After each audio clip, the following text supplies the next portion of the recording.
A Moment of War is a 1991 memoir by the British author Laurie Lee.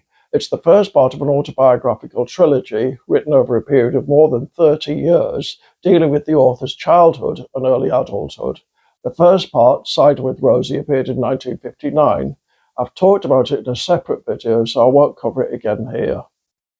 Part 2 was I Walked Out One Midsummer Morning. The title's based on a Gloucestershire folk song. Begins with an account of the author leaving home in 1934 when he's 19. What's remarkable about it from today's perspective is the restraint. His mother cooks him a heavy breakfast, then watches him wordlessly as he eats it. For all anyone, including the reader, knows, they might never see each other again. As he leaves, she silently raises her hand in farewell and blessing. It's strangely moving.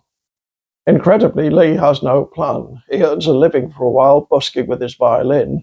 Then he meets a half-American woman whose father, an anarchist, helps get him a job on a building site pushing wheelbarrows. When the contract's over, he decides on the crazy grounds that he knows a single sentence of Spanish that he's going to Spain. Presumably, he's got a bit saved up, so he hops on a boat and arrives in Vigo in the northwest of the country. The rest of Midsummer describes his impressions of Spain, but also the internal tensions between left and right. When civil war breaks out in 1936, a British battleship comes to evacuate any of its citizens stranded in the country, and Lee accepts the offer. Hostilities commenced just after the left-wing Republicans won a majority in the country's general election. Nationalist forces unleashed a violent and bloody attempt to unseat them. The whole thing turned into a proxy war with Stalin on one side and Hitler and Mussolini on the other. Many otherwise unconnected people in Europe and America interpreted the conflict as a fight to the death between socialism, however interpreted, and fascism.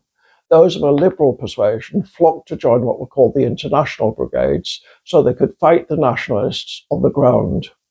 Lee quickly regretted his decision to leave Spain, and he returned by crossing the Pyrenees under the guidance of a friendly Frenchman, which is roughly where Midsummer ends and A Moment of War begins. Unfortunately, his spontaneity didn't serve him well on this occasion, as George Orwell learned when he tried to enlist at around the same time in Barcelona. The Republicans were understandably worried about spies.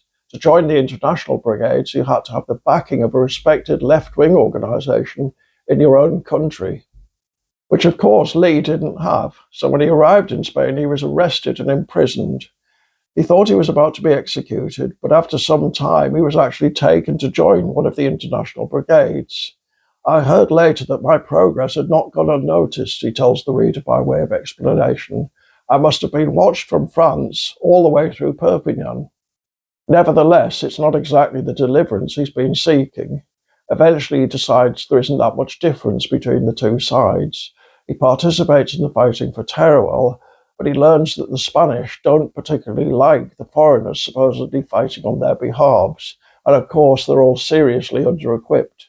We had yet to learn that sheer idealism never stopped a tank, he says at one point. I won't give the ending away, except to say that in some ways Lee's contribution to the Republican cause was underwhelming, beside which there have always been doubts about its accuracy. A Moment of War was written over half a century after the events it describes, when Lee was 77. Having said that, the Spanish Civil War was one of the major European conflicts of the first half of the 20th century. Anything that reflects on it, and beyond that on war generally, is worth reading. And like all of Lee's work, this is very well written.